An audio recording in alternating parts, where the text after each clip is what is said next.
शुभ सकाळ समस्त को स्वागत। आज तुम मानकर यूनिट 3 रे थिबा ओडिशा रे प्रारंभिक शिक्षा परिचालना व्यवस्था उपरे यही क्लासटी पर्यवेसित। यही ऑडियोटी को ध्यान सहकारे शुण, तापर आम आलोचन भाग नवा।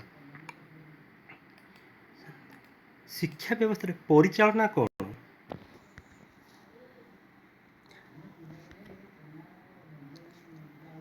ओडिशा रे प्रारंभिक शिक्षा परिचालना व्यवस्था यह आलोचना करने पूर्व आमको परिचालना शब्दर अर्थ कौन आम बुझा।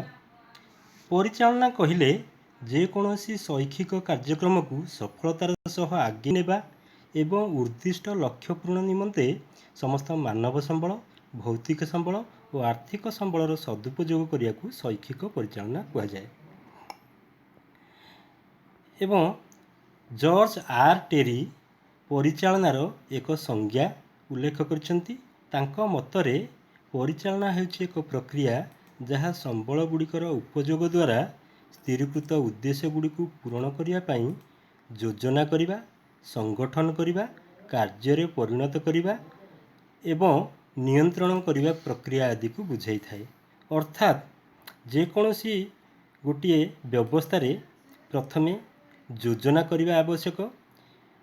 योजना पर से योजना अनुजाई किपरि ताकू कार्य परिणत करिया सेथिपाई एक संगठनर आवश्यकता रही। संगठन रे मानव रही पारंती, कौनसी संस्था रही पारंती किंबा अन्य जेकोसी सहायता नि जाय पारे एवं ताकू कार्य परिणत करिया पाई कौन कौन आम स्ट्राटेजी नबा एवं आमर उद्देश्य मुताबक कार्य को आगे नबा पाई एक नियंत्रण मध्य आमे तापरे रखिबा। शैक्षिक परिचालना शैक्षिक परिचालना कहले आमे जेकोसी कार्य यह अति व्यापक।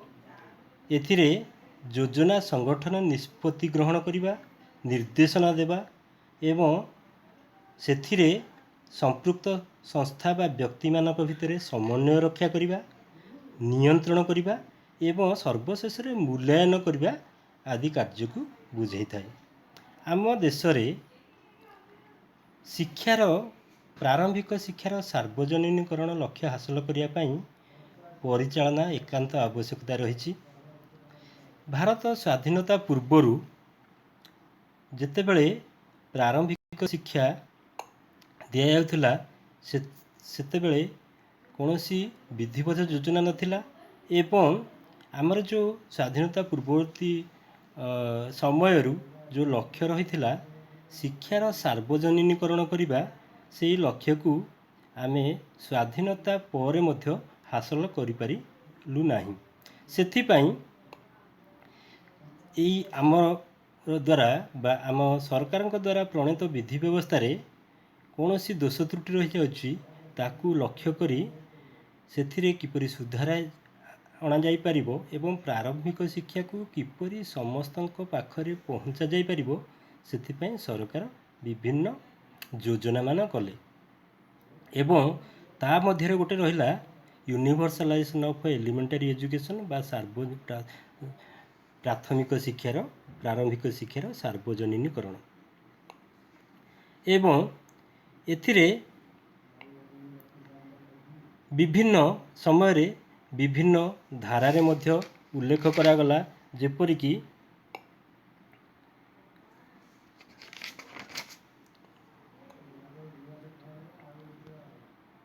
जेपरिकी वर्तमान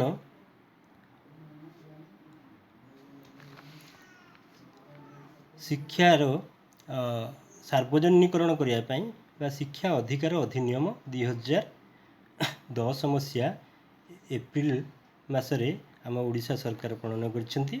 एवं शैक्षिक परिचालनार उद्देश्य गुड़िक आमे कौन देखिबा जे प्रथमे हैला शिक्षार निर्दिष्ट लक्ष्य पूर्ण निमंते ଶୈକ୍ଷିକ ପରିଚାଳନା ନିର୍ଦ୍ଦେଶନା ଦେଇଥାଏ।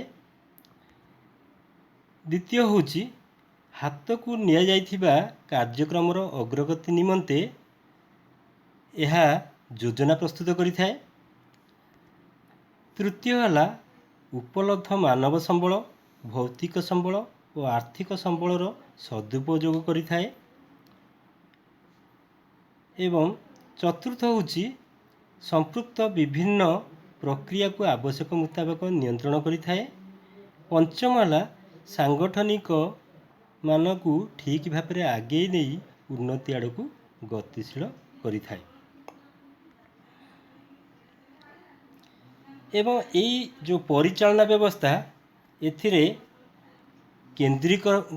ଶୈକ୍ଷିକ ପରିଚାଳନାକୁ ବିଭିନ୍ନ ଦୃଷ୍ଟିକୋଣରୁ ଭିନ୍ନ ଭିନ୍ନ ପ୍ରକାରରେ ବ୍ୟାହତ କରାଯାଇପାରେ। ଯଥା କେନ୍ଦ୍ରୀକରଣ ଶୈକ୍ଷିକ ପରିଚାଳନା, ବିକେନ୍ଦ୍ରୀକରଣ ଶୈକ୍ଷିକ ପରିଚାଳନା। କେନ୍ଦ୍ରୀକରଣ ଶୈକ୍ଷିକ ପରିଚାଳନା କ'ଣ ନା ଏହାର ସମ୍ପୂର୍ଣ୍ଣ ଦାୟିତ୍ୱ କେନ୍ଦ୍ରସ୍ତରୀୟ ଜଣେ ବ୍ୟକ୍ତି ବା ସଂସ୍ଥା ଦ୍ୱାରା ନିହିତ ରହିବ ବା ସେହି ସଂସ୍ଥା ହାତରେ ରହିବ। ଅର୍ଥାତ୍ ଲକ୍ଷ୍ୟ ହାସଲ କରିବା ପାଇଁ ଯଦି କ୍ଷମତା ଓ ଦାୟିତ୍ୱ ଜଣଙ୍କ ହାତରେ ନ୍ୟସ୍ତ ହୋଇଥାଏ ତେବେ ତାକୁ ଆମେ କେନ୍ଦ୍ରୀକରଣ ଶୈକ୍ଷିକ ପରିଚାଳନା କହିବା।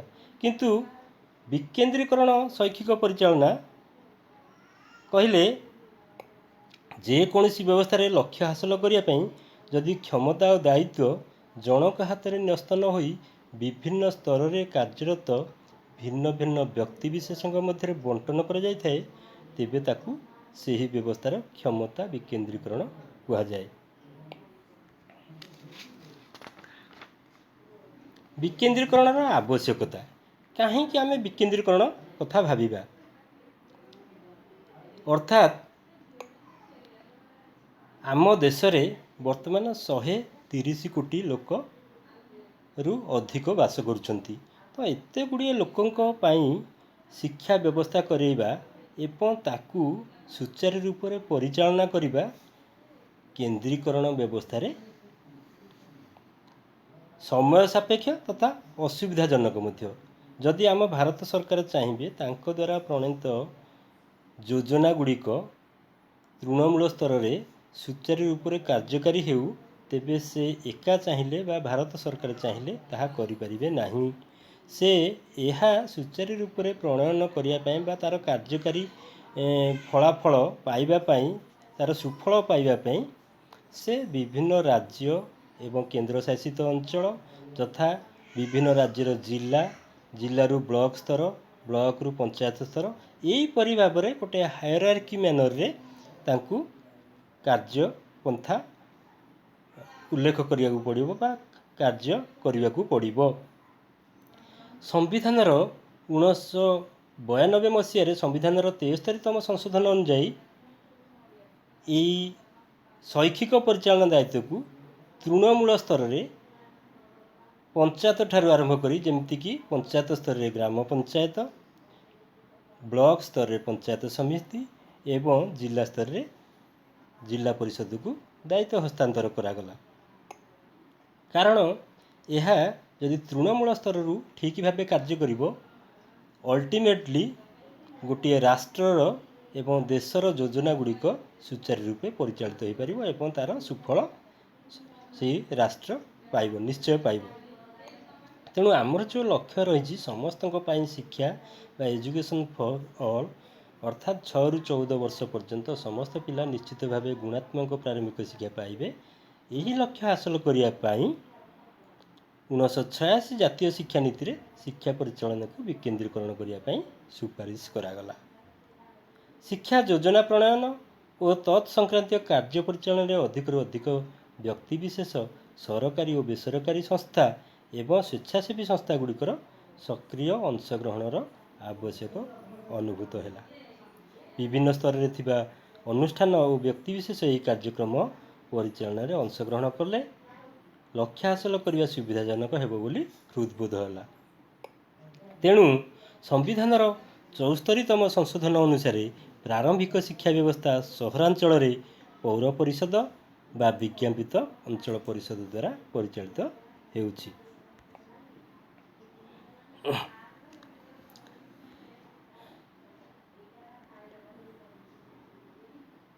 ପ୍ରାରମ୍ଭିକ ଶିକ୍ଷାର ସାର୍ବଜନୀନ ଲକ୍ଷ୍ୟ ହାସଲ କରିବା ପାଇଁ ଆମ ଦେଶରେ DPEP ଓ ସର୍ବଶିକ୍ଷା ଅଭିଯାନ କାର୍ଯ୍ୟକ୍ରମମାନ କାର୍ଯ୍ୟକାରୀ କରାଯାଇଛି। ଶିକ୍ଷା ଅଧିକାର ଅଧିନିୟମ 2009 ଅନୁସାରେ ବ୍ଲକ ଶିକ୍ଷା ଅଧିକାରୀଙ୍କୁ ନିୟୋଜିତ କରାଯିବା ସଙ୍ଗେ ସଙ୍ଗେ ଧାରା 21ରେ ପ୍ରତ୍ୟେକ ବିଦ୍ୟାଳୟରେ ପରିଚାଳନା କମିଟି ଗଠନ କରିବା ପାଇଁ ନିର୍ଦ୍ଦେଶ ଦିଆଯାଇଛି। ତେବେ ପ୍ରାରମ୍ଭିକ ଶିକ୍ଷା ପରିଚାଳନାରେ ଏଥିରୁ ଆମେ ଜାଣିଲେ ଯେ ଏକକ ସ୍ତରରେ ଏହା ପରିଚାଳିତ ନ ହୋଇ ଏହା ବହୁସ୍ତରୀୟ ହେବା ଉଚିତ। କାରଣ ବିଭିନ୍ନ ସ୍ତରରେ ଯଦି ସମ୍ପୃକ୍ତ ଥିବା ବା ଦାୟିତ୍ୱ ନେଇଥିବା ବ୍ୟକ୍ତିବିଶେଷ ଶିକ୍ଷା ସମ୍ବନ୍ଧୀୟ ପଦକ୍ଷେପ ବା ନିଷ୍ପତ୍ତି ଠିକ୍ ରୂପେ ନେବେ, ତେବେ ତାହା ଚୂଡ଼ାନ୍ତ ସ୍ତରରେ ଠିକ୍ କାର୍ଯ୍ୟକାରୀ ହୋଇପାରିବ। ତେଣୁ ଯେଉଁ ବହୁସ୍ତରୀୟ ବ୍ୟବସ୍ଥାରେ ପରିଚାଳନାର ବହୁସ୍ତରୀୟ ବ୍ୟବସ୍ଥାରେ ଉଭୟ ଶୈକ୍ଷିକ ଓ ପ୍ରଶାସନିକ ପରିଚାଳନା ବ୍ୟବସ୍ଥା ସେଥିରେ ନିହିତ ଅଛି। ତେଣୁ ଏଇ ଯେଉଁ ଶୈକ୍ଷିକ ଓ ପ୍ରଶାସନିକ ବ୍ୟବସ୍ଥା ଏଥିରେ ସର୍ବପ୍ରଥମେ ଯଦି ଆମେ ସର୍ବୋଚ୍ଚ ସ୍ତରରୁ ସର୍ବନିମ୍ନ ସ୍ତର ପର୍ଯ୍ୟନ୍ତ ଏକ ହାଇରାର୍କିକାଲ ମ୍ୟାନରରେ ରଖିବା, ତେବେ ପ୍ରଥମେ ଆସିବ ଜାତୀୟ ସ୍ତରୀୟ ବ୍ୟବସ୍ଥା, ତା ତଳକୁ ଆସିବ ରାଜ୍ୟସ୍ତରୀୟ ବ୍ୟବସ୍ଥା, ତାପରେ ଜିଲ୍ଲାସ୍ତରୀୟ ବ୍ୟବସ୍ଥା, ବ୍ଲକ ସ୍ତରୀୟ ବ୍ୟବସ୍ଥା, କ୍ଲଷ୍ଟର ସ୍ତରୀୟ ବ୍ୟବସ୍ଥା ଏବଂ ବିଦ୍ୟାଳୟ ସ୍ତରୀୟ ବ୍ୟବସ୍ଥା। ଏଇ ଯେଉଁ ବିଭିନ୍ନ ସ୍ତରରେ ବିଭିନ୍ନ ସଂସ୍ଥା ବା ବିଭିନ୍ନ ବ୍ୟକ୍ତି ଏହି ପରିଚାଳନା ବ୍ୟବସ୍ଥାର ଦାୟିତ୍ୱ ନେଇଛନ୍ତି, ତାକୁ ଏକ ଟେବୁଲରେ ଆମେ ଉପସ୍ଥାପନ କଲେ। ପ୍ରଥମେ ଜାତୀୟ ସ୍ତରର ବ୍ୟବସ୍ଥାରେ ଯେଉଁ ସଂସ୍ଥାମାନ ଜଡ଼ିତ ବା ସମ୍ପୃକ୍ତ ସେମାନେ ହେଲେ ମାନବ ସମ୍ବଳ ବିକାଶ ମନ୍ତ୍ରଣାଳୟ ବା ministry of human resource development, ଜାତୀୟ ଶିକ୍ଷା ଗବେଷଣା ଓ ପ୍ରଶିକ୍ଷଣ ପରିଷଦ ବା national council of educational research and training, ଜାତୀୟ ଶିକ୍ଷକ ଶିକ୍ଷା ପରିଷଦ ବା national council for teacher education, ଜାତୀୟ ଶୈକ୍ଷିକ ଯୋଜନା ଓ ପ୍ରଶାସନ ବିଶ୍ୱବିଦ୍ୟାଳୟ ବା national university of educational planning and administration. ସେହିପରି ରାଜ୍ୟସ୍ତରୀୟ ବ୍ୟବସ୍ଥାରେ ପ୍ରାଥମିକ ଶିକ୍ଷା ନିର୍ଦ୍ଦେଶାଳୟ ବା ଡାଇରେକ୍ଟୋରେଟ୍ ଅଫ୍ ଏଲିମେଣ୍ଟାରୀ ଏଜୁକେସନ୍, ଶିକ୍ଷକ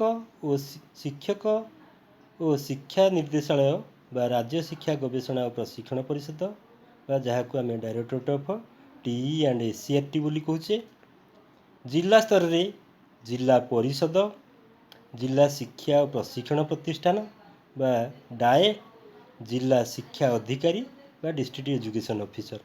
ସେହିପରି ବ୍ଲକ ସ୍ତରରେ ପରିଚାଳନା ବ୍ୟବସ୍ଥା BOଙ୍କ ଉପରେ ନ୍ୟସ୍ତ କରାଯାଇଛି, ବ୍ଲକ ଶିକ୍ଷା ଅଧିକାରୀ ଏବଂ ବ୍ଲକ ସାଧନ କେନ୍ଦ୍ର ସଂଯୋଜକ ବା ବ୍ଲକ ରିସୋର୍ସ ସେଣ୍ଟର କୋଅର୍ଡ଼ିନେଟର।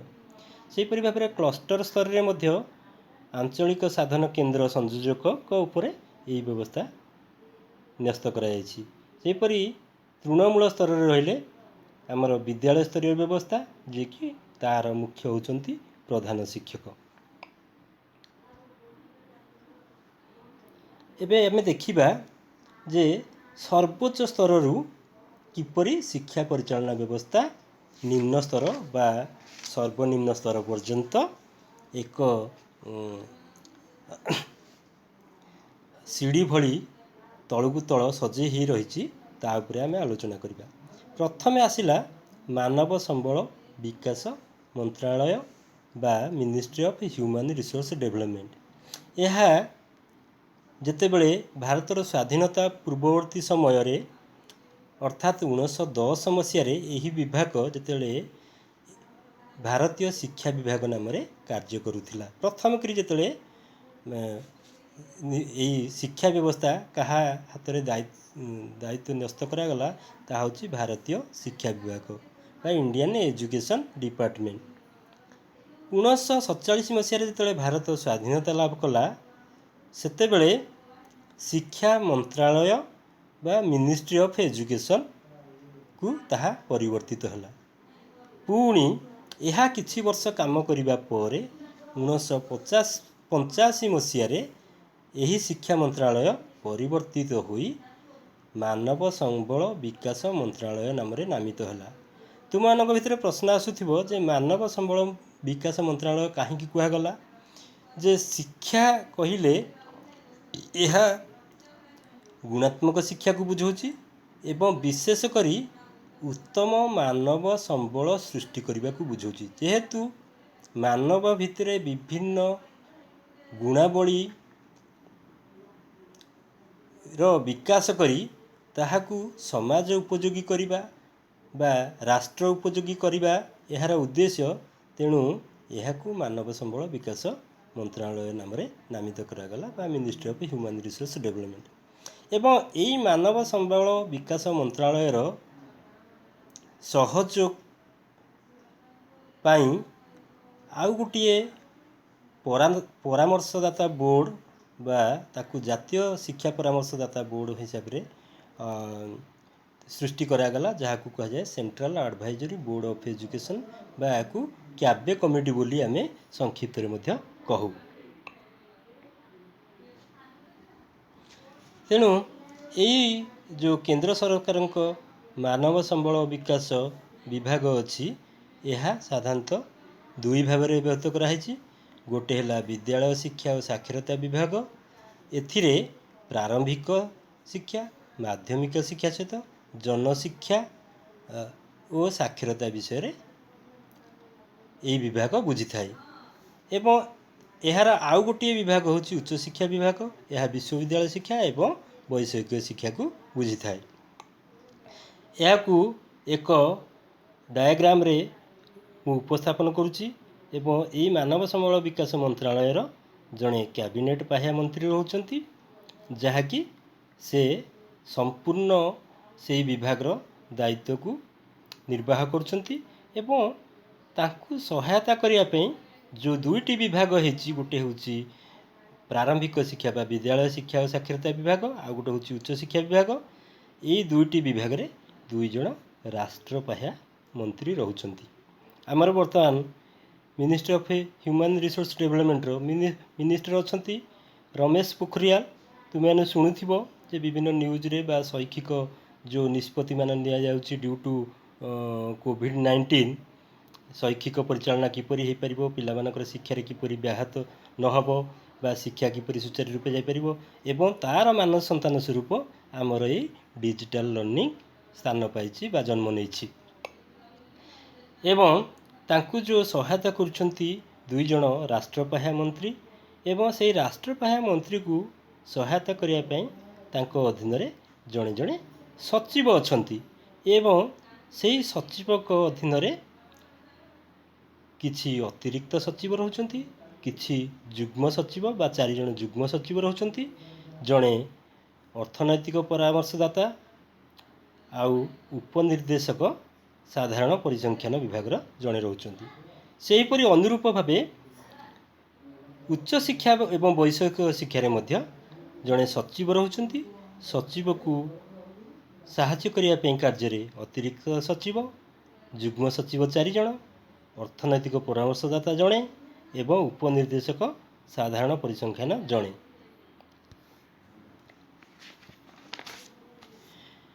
ଏବେ ଦେଖିବା ପ୍ରଥମେ ବିଦ୍ୟାଳୟ ଶିକ୍ଷା ଓ ସାକ୍ଷରତା ବିଭାଗ। ଏହା ଯେ MHRDର ଏକ ଅଂଶ। ଏହି ବିଭାଗ ଉଭୟ ଆନୁଷ୍ଠାନିକ ଓ ଅଣ-ଆନୁଷ୍ଠାନିକ ପ୍ରାରମ୍ଭିକ ଶିକ୍ଷା କଥା ବୁଝିଥାଏ ଏବଂ ପ୍ରାରମ୍ଭିକ ଶିକ୍ଷାର ସାର୍ବଜନୀକରଣ ନିମନ୍ତେ କାର୍ଯ୍ୟ କରିଥାଏ। ଏହି ବିଭାଗ ମାଧ୍ୟମରେ DPP, ସର୍ବଶିକ୍ଷା ଅଭିଯାନ, ଶିକ୍ଷା ଅଧିକାର ଅଧିନିୟମ 2009 ଇତ୍ୟାଦି ଜାତୀୟ କାର୍ଯ୍ୟକ୍ରମମାନ ସମଗ୍ର ଦେଶରେ କାର୍ଯ୍ୟକାରୀ କରାଯାଇଥାଏ।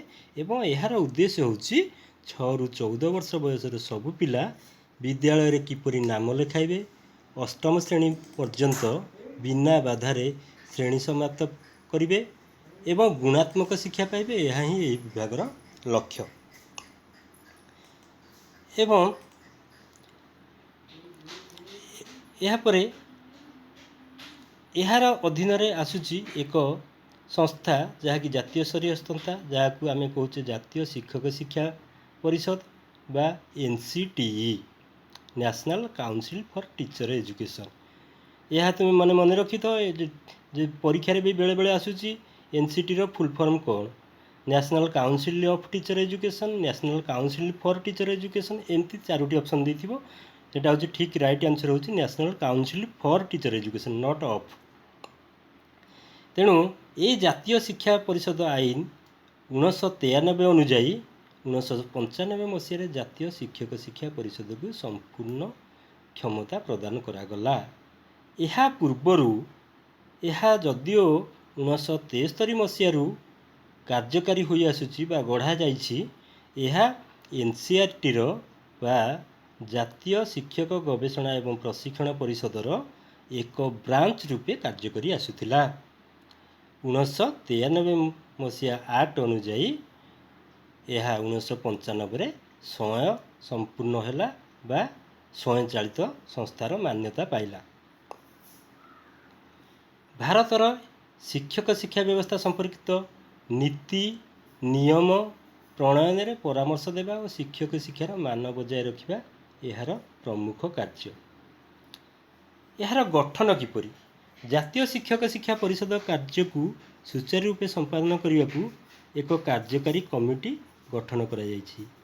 एही कमिटी निम्न सदस्य मानक नहीं गठित जेमितिकी जड़े सभापति बा प्रेसिडेंट उपसभापति सेक्रेटरी मेंबर सेक्रेटरी केंद्र सरकार शिक्षा विभाग सचिव विद्यालय अनुदान कमिशन सचिव जातीय शैक्षिक गवेषणा प्रशिक्षण परिषद का निर्देशक केंद्र सरकार द्वारा मनोनीत होता शिक्षक शिक्षार 4 जन विशेषज्ञ केंद्र सरकार द्वारा मनोनीत होता शिक्षक शिक्षार 4 जन ग्राम्य प्रतिनिधि और आंचलिक कमिटी गुड़िकर सभापति। तुम्हें जानिच यार 4टी ब्रांच अच्छी भारत रे गोटे है भुवनेश्वर आम ओडिशा रे अच्छी आ गोटे है बेंगलोर आ गोटे है भोपाल गोटे जयपुर यहीपरी भाव में 4टी ब्रांच अच्छी एवं आमर नॉर्थ ईस्टर्न स्टेट गुड़िक भुवनेश्वर ब्रांचटी एनसीटी ब्रांचटी कार्य करुछि। यार कार्य गुड़िक आम आलोचना करिबा। जातीय शिक्षक शिक्षा परिषद निम्नलिखित कार्यमान संपादन करथाय। शिक्षक शिक्षार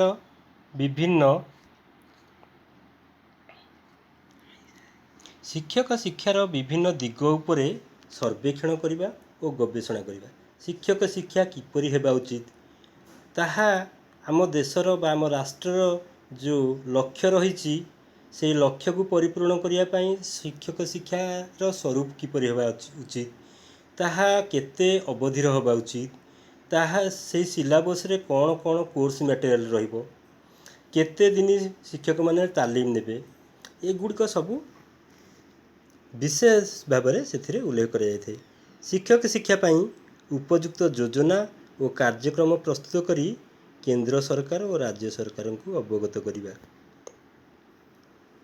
यह एक पूर्वर कही स्वयं चालित संस्था तेणु यह केंद्र सरकार और राज्य सरकार को विभिन्न योजना एवं कार्यक्रम उपरे कौन एडवाइस दियंती देश में शिक्षक शिक्षा विकास को तदारख करवा जेपरिक शिक्षक शिक्षा जो उद्देश्य नहीं है जो मान एवं शर्त रहा कथा ताहा बजाय रखुची कि नहीं विभिन्न समय एनसीटी विभिन्न टीम प्रस्तुत करी से विभिन्न शिक्षाविद को विभिन्न शैक्षिक अनुष्ठान को पठे तार स्टाटस स्टडी करुची जदि से शर्त एवं मान रे किछि क्षुण्ण होइथिबो तेबे ताकू से विकास आने चेतावनी दौची किंबा तांकर जो परमिशन को रद्द करुची।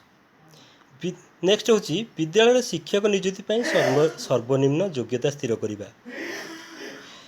विद्यालय रे जो शिक्षक नियुक्ति होची से शिक्षक नियुक्ति सर्वनिम्न योग्यता कौन हवा दरकार जेमिति कि आमे कहचे जड़े प्राइमरी टीचर होगापी वर्तमान +2 प्लस डीएलईडी रही आगुरी जितेबाला थिला एकादश थिला सेतेबेले मैट्रिक सीटी थिला निर्धारण होता योग्यता गोटे प्राइमरी टीचर होगापी जड़े सेकेंडरी टीचर होगापी जेमती बीएड बीए प्लस बीएड निहाती आवश्यक ताहा निर्धारित होता किंतु वर्तमान से परिवर्तन होई कौन हलानी ना प्रथमे शिक्षक शिक्षा तालीम जो माने नेबे सेमानक पई गोटे प्रवेशिका परीक्षा होची। प्रवेशिका परीक्षा उत्तीर्ण होगा पर से माने नाम लिखौछंती एवं 2 वर्षर तालीम नौछंती। एबे बर्तमान सब गुड़ाक 2 वर्ष होलानी। आगुरु बीएड 1 वर्षिया थिला, डीएलईडी 2 वर्षिया थिला, किंतु एबे बीएड एमएड भी 1 वर्षिया थिला, एमफिल भी 1 वर्षिया थिला, सब 2 वर्ष होलानी। 2 वर्ष अनुसार सिलेबस मध्य रिडिजाइनिंग कर सारानी एनसीटी एवं विभिन्न शैक्षिक अनुष्ठान शिक्षा एवं प्रशिक्षण अनुष्ठान से गुड़िक कार्यकारी होची। तेणु वर्तमान से माने 2 वर्षर कोर्स कंप्लीट कला परे आगुरु गोटे वार्षिक परीक्षा होता, एवं प्रति वर्ष आनुआल परीक्षा होची बा बोर्ड परीक्षा होची। यहा परे से माने ओडिशा टीचर एलिजिबिलिटी टेस्ट रे कृतकार्य हेबे एवं वर्तमान हो गलानी वर्तमान ठू आग को जो टीचर रिक्रुटमेंट हम से माने रिटिन प्लस भाइबा मध्य अटेंड करेंगे एवं से कृतकार्य हेले शिक्षक होगापी योग्य विवेचित हेबे। शिक्षक शिक्षा पाठ्यक्रम और प्रशिक्षणर मान निर्धारण करवा मु जोटा कहूली जे विभिन्न शिक्षा परामर्शदाता एवं शिक्षाविद मानक नेकरी गोटे टीम गठन करायाउछि। विभिन्न देशर विभिन्न कोण अनुकोण रे थिबा शिक्षा एवं प्रशिक्षण अनुष्ठान मानकु से माने जाई तार मान निर्धारण करुछंती। तार पाठ्यक्रमर मान एवं प्रशिक्षणर मान्य से माने परखुछंती। जदि सेथिरे किछि व्यतिक्रम थिबो तांकु एडवाइस दउछंती सेथिरे सुधार आनिबा पई बा उन्नति आनिबा पई। शिक्षक शिक्षा पाठ्यक्रमर अवधि, नाम लेखा प्रक्रिया, परीक्षा पद्धति इत्यादि विषय रे मान निर्धारण करने और प्रति राज्य को यही विषय आवश्यक निर्देशावली प्रदान करवा। जो गाइडलाइन को लेकिन आमर डीएलईडी सिलेबस हो कि बीएड सिलेबस हो बा एमफिल सिलेबस हो बा एमएड सिलेबस तैयारी होती एवं नाम लेखा प्रक्रिया किपरि हम यही आज एंट्रांस परीक्षा बा ऑनलाइन टेस्ट होची एनसीटी रो गाइडलाइन। परीक्षा पद्धति किपरि हम, परीक्षा कौन कौन प्रैक्टिकल केते परसेंटेज रहिबो, थियोरी केते परसेंटेज रहिबो, एगुड़िक सब एनसीटी निर्धारित करिछि। नेक्स्ट होची शिक्षक शिक्षा अनुष्ठान को स्वीकृति देवा एवं शिक्षक विकास कार्यक्रम पई नूतन अनुष्ठान प्रतिष्ठा करिबा। शिक्षक शिक्षा अनुष्ठान को स्वीकृति देवा जदि केउठी नूतन शैक्षिक प्रतिष्ठान बा शिक्षक शिक्षा अनुष्ठान रो चाहिदा रही सेठी एनसीटी को जणाइले कर्तृपक्ष एनसीटी को जणाइले बा सरकार एनसीटी को जणाइले एनसीटी पर्यवेक्षण करी एनसीटी आवश्यकता को भित्ति करी ताकू जदि आवश्यक थाए ताकू परमिशन दब एवं शिक्षक विकास कार्यक्रम पई नूतन अनुष्ठान प्रतिष्ठा करिवो।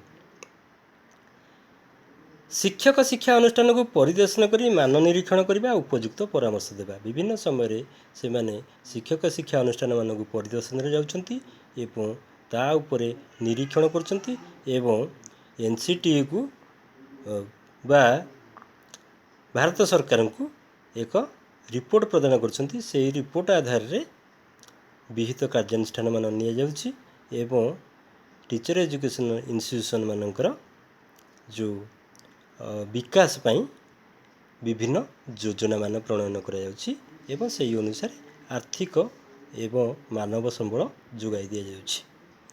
यही थिला एनसीटी रो गठन एवं कार्य। तेणु आज क्लास टी 8 रखिबा। Thank you. या उपरे जदि कौनसी संदेह अछि तुमे प्रश्न पचार, मु तुम प्रश्नर अपेक्षार अच्छी। आम परस्पर आलोचना करिबा एवं आजिर डिजिटल लर्निंग को समाप्त करिबा। Thank you.